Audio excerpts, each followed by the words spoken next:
I didn't sign anything. That's the part I keep returning to, even now, even as she waits for my answer with that practiced stillness she uses when she's already decided the outcome. The email is open on my screen. Her name sits in the sender line like a credential. Not a request, not an order, just a reminder of what she's already shown me. You understand how this works now, she'd said earlier, gently, as if explaining a process I'd eventually be grateful for. I wouldn't put you in this position if I didn't trust you. The document attached is clean, policy language, a sequence of steps, no slurs, no threats, no explicit harm, just a procedure that ends with someone losing access they can't afford to lose, someone junior, someone inconvenient, someone who asked the wrong question too loudly. My role is small. Confirm a timeline, reframe an incident, phrase it so it aligns. She never asks me to lie. She just asks me to be precise. I hover over the keyboard, aware of how quiet the office feels at this hour, aware that whatever I type will become part of a record that outlives both of us. I tell myself this is how institutions protect themselves, that she's teaching me something valuable, that this is what mentorship looks like when it's real. I type anyway. She started calling it guidance before I realized she'd stopped calling it advice. At first it felt flattering, being looped into conversations that weren't meant for my level, being asked what I thought, then watching her nod as if my answer had confirmed something she already knew. She never corrected me outright. She refined. She adjusted. She'd say things like, "You're close," or, "That's the instinct, yes," and I learned quickly how to shape my thinking so it landed nearer to where she wanted it. That's how she framed it. Shaping. She talked a lot about standards, about how fragile credibility was, about how people confuse intention with impact and expect institutions to absorb the mess. When she spoke, she never sounded angry. She sounded tired, reasonable, like someone who had already seen the worst outcomes and was trying to spare me the same education. "You don't want to be replaceable," she told me once, smiling. "You want to be reliable." Reliable meant noticing patterns before others named them. It meant documenting irregularities early, while they were still manageable. It meant understanding which voices carried weight and which ones created risk just by speaking. When the issue came up, when she forwarded me the complaint and asked for my perspective, I didn't feel alarmed. I felt chosen. She didn't say, "Help me handle this." She said, "I want you to see how these things are handled." The language was careful, always process-oriented, always about protection, never about punishment.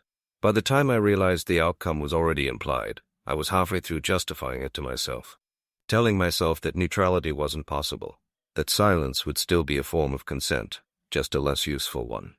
When she thanked me afterward, she used the word professional. That was when the feeling shifted. Not guilt exactly. Something colder. The awareness that I hadn't been guided through a decision. I'd been positioned inside it. That my usefulness hadn't come from insight, but from alignment. I didn't learn anything about leadership that day. I learned how easily respect can be used to launder damage. She stopped explaining after that. Not abruptly, just incrementally. Fewer context-setting sentences. More assumptions built into her tone.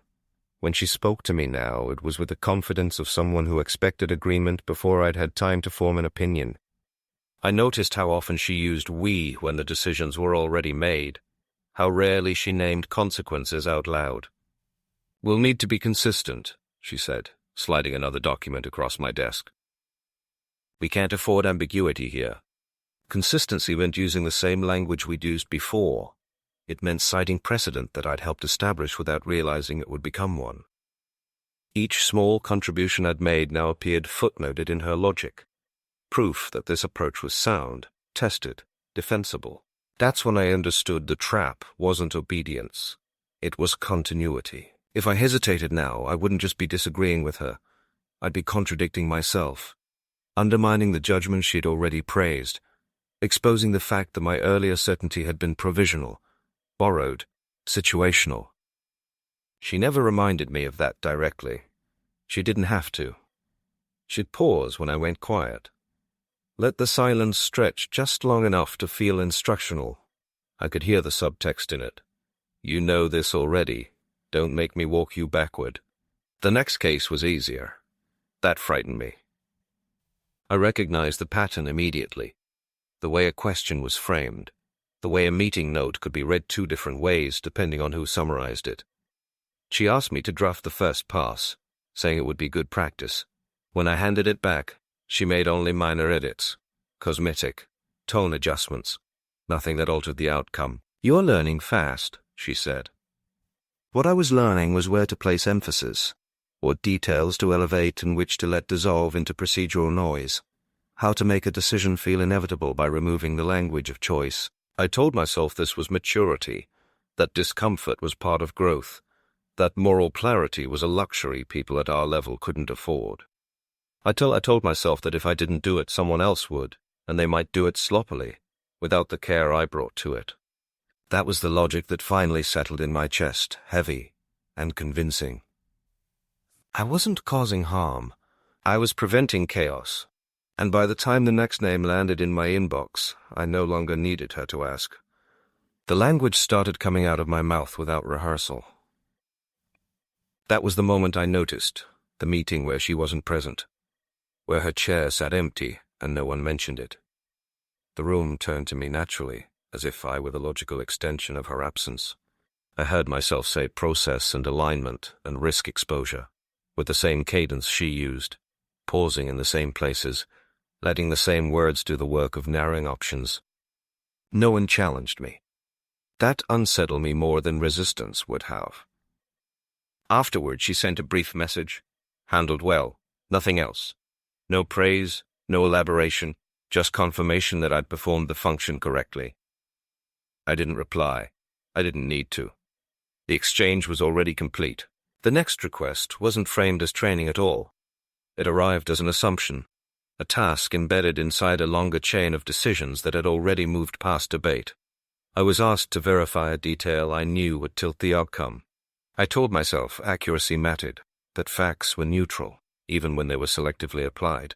When I flagged the discrepancy, she didn't correct me. She thanked me. That was when I realized the mentorship had ended without announcement. There was no longer a lesson attached to the action, no developmental framing, just expectation. I wasn't being shaped anymore. I was being used to stabilize something she no longer needed to oversee personally. Replaceable people ask questions. Reliable ones anticipate. I watched how others interacted with me now, the careful phrasing, the slight recalibration of tone. They'd learned where I sat in the structure without being told. I'd become a quiet reference point, someone whose interpretation carried weight because it sounded measured and came wrapped in institutional language. I told myself this was influence. Then I saw the email, the one she hadn't sent to me by mistake, the one I was copied on deliberately. The justification referenced my earlier assessments, my wording, my conclusions, not as input, as foundation. If challenged, the responsibility would diffuse backward, spread across time, anchored to moments when I believed I was only assisting. She didn't need to direct me anymore. The system recognized me as aligned. I closed the message and sat there longer than necessary, aware that I could still step out, that I could name the pattern, that I could claim misunderstanding. One might, with the other, steeping blue, white, squeezed, black, patched, beaten. But I also understood what that would cost. The credibility she'd helped me build, the position I now occupied, the quiet authority I'd been allowed to borrow and then keep. I stayed where I was. Not because she asked me to, because by then, the damage no longer needed instruction.